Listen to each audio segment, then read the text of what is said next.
Beef pot pie. Grandma, look what I made.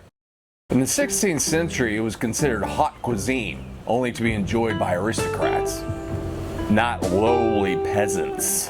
People think of pot pie, they think of frozen banquet pot pies. Once you sink a fork into it, all that chickeny goo comes out. Throw them in an oven for half an hour, and a frozen dinner is served. This isn't necessarily the time of the year where it's remotely appropriate to serve a pot pie. I mean, look at how swampy the air is.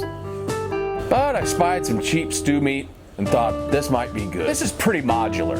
Use whatever vegetables you enjoy. I'm using frozen mixed vegetables, a few cubed red potatoes, and I have some frozen okra in my freezer I want to get rid of. Okra is pretty unorthodox to put into a pot pie, but I'll do it. Over the stew meat, I'm going to hit it with some teriyaki sauce, a little blackening seasoning, and a little Italian dressing. Let it sit for about an hour. Brown it in a medium-high heat pot. Cover it with beef broth. Add in minced garlic. You're just braising these little miniature baby pot roasts. It doesn't take that long. Now they're kind of associated with a really cheap weeknight dinner.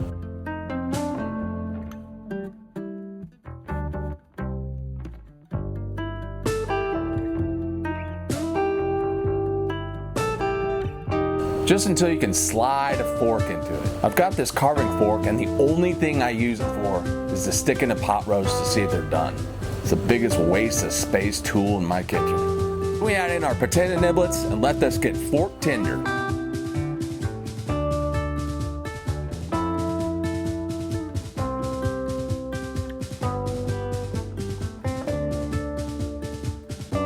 Then add in the frozen vegetables and let them get in the mixture. Add in some cream of mushroom soup. I'm doing this to add a little bit of richness.